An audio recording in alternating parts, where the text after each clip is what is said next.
और अब प्रदेश की खबरों का रुख करेंगे। छत्तीसगढ़ की राजधानी रायपुर जिले के आरंग विकास खंड के धान खरीदी केंद्र से हैरान कर देने वाली तस्वीर सामने आई।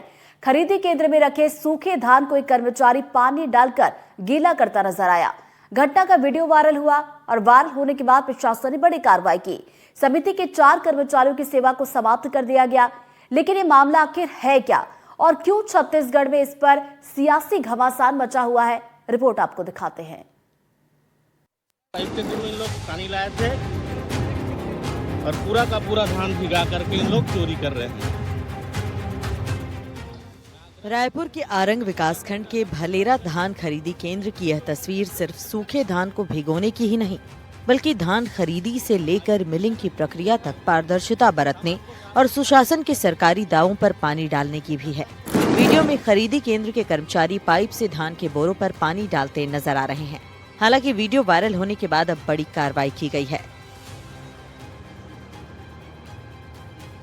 नहीं, उसमें शिकायत मिली थी जिसकी प्रारंभिक जांच DRCS वाला कराई गई थी और उसमें जो 3 कर्मचारी जो धान सींचते पाए गए थे, जो एक विष्णु साहू करके था और एक उमेश कुमार थे और इंदरमन साहू एक थे, तीनों की सेवाएं जो है समिति ने समाप्त की गई थी तथा उनके प्राधिकृत अधिकारी जो होता है, जो ओवरऑल इसकी जिम्मेदारी होती है, उसको नोटिस दिया गया है और अगर भविष्य में ऐसा पाया जाएगा कि कोई भी कर्मचारी और इन्वॉल्व था तो उनके खिलाफ कार्रवाई की जाएगी और इसको SDM आपराधिक दृष्टिकोण से इसका परीक्षण भी कर रहे हैं और अगर इसमें ऐसा कोई पाया जाएगा तो हम निश्चित रूप से नियमानुसार FIR भी करेंगे।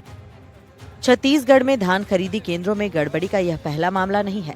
सत्र 2025-26 में कवर्धा और महासमुंद में भी बड़े पैमाने पर गड़बड़ी सामने आई थी। कवर्धा में 7 करोड़ रुपए की धान चूहे खा गए। मामला चारभाटा संग्रहण केंद्र का है। जांच में 6,46,000 क्विंटल धान कम मिली।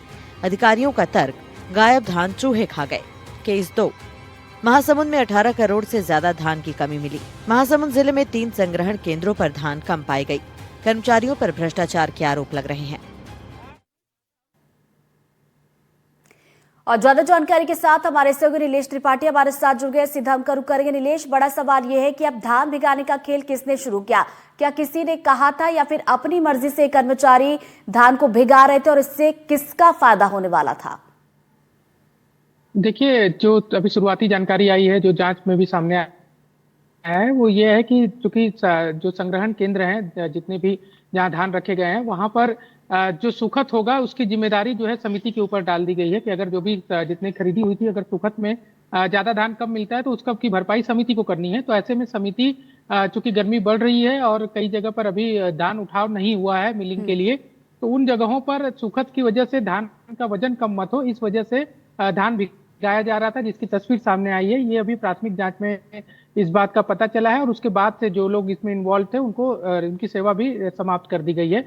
लेकिन सबसे बड़ा मामला ये है कि आखिर इस तरह का खेल जो है वो क्या संयोजित तरीके से चल रहा था, सुनियोजित तरीके से चल रहा था, या फिर कुछ लोगों के सिर्फ इसको अंजाम दे रहे थे? इसको लेकर एक जांच टीम अलग से बनाई गई है और उसमें SDM के नेतृत्व में वो जांच हो रही है और उस जांच के बाद जो रिपोर्ट आएगी तब स्पष्ट हो पाएगा कि क्या ये सुनियोजित तरीके से किया जा रहा था या फिर प्राथमिक तौर पे चूंकि बस सुखत मत हो जाए इस वजह से ऐसा किया जा रहा था, क्योंकि सिर्फ धान गीला होने के बाद खराब होने के हो जाता है और खराब होने के बाद उसकी अलग से नीलामी की जाती है कम दर पर। तो क्या वो एक जो सिंडिकेट है जो कम दर पर धान खरीद कर उसको फिर अपने फायदे के लिए उपयोग करना चाहता था, वो भी इसमें इन्वॉल्व है या फिर सिर्फ सुखत ना हो इस वजह से इसको गीला किया जा रहा था? ये अभी जब तक जांच में सामने नहीं आएगा तब तक बहुत कुछ स्पष्ट कहना मुश्किल है।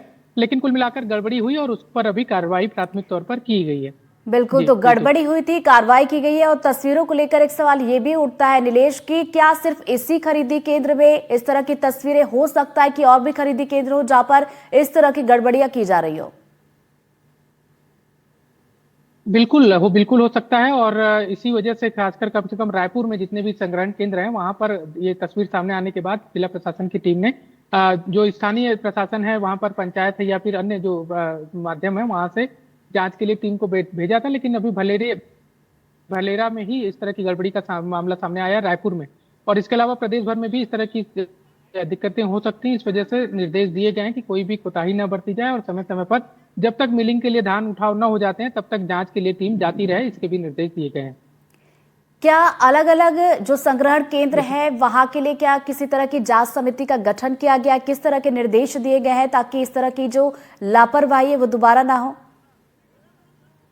देखिए, ऐसी कोई जांच टीम अलग अलग संग्रहण केंद्रों के लिए नहीं बनाई गई है, लेकिन जो स्थानीय प्रशासन है जिसके नेतृत्व में जिसकी जिम्मेदारियां तय हैं कि इसके लिए ध्यान देना है, उसको ये निर्देश दिया गया है कि जब तक उठाव ना हो जाए। हालांकि प्रशासन का रायपुर में कम से कम ये दावा है कि 90% के आसपास धान का उठाव हो चुका है और लगभग 10% धान ही बचे हैं, लेकिन बाकी जगह पर भी ये निर्देश दिए गए हैं कि समय समय पर एक टीम जो है औचक निरीक्षण के लिए, चाहे वो एसडीएम के नेतृत्व में हो या फिर तहसीलदार के नेतृत्व में हो या फिर स्थानीय स्तर पर जिसकी भी जिम्मेदारी है उसके नेतृत्व में जाकर कम से कम एक दौरा कर ले और दौरा करके ये सुनिश्चित कर ले कि सारी स्थितियां ठीक हैं। हाँ, इसको लेकर कोई समिति या अलग से टीम का गठन नहीं किया गया, लेकिन जिनकी जिम्मेदारियां उन्हें निर्देशित किया गया है कि वो समय समय पर एक बार औचक निरीक्षण कम से कम संग्रहण केंद्रों में कर लें। तो बिल्कुल औचक निरीक्षण के निर्देश यहाँ पर जरूर दिए गए कि अलग अलग संग्रहण केंद्रों में यहाँ पर जांच की जाए। बहुत बहुत शुक्रिया नीलेश आपका तमाम जानकारी के लिए।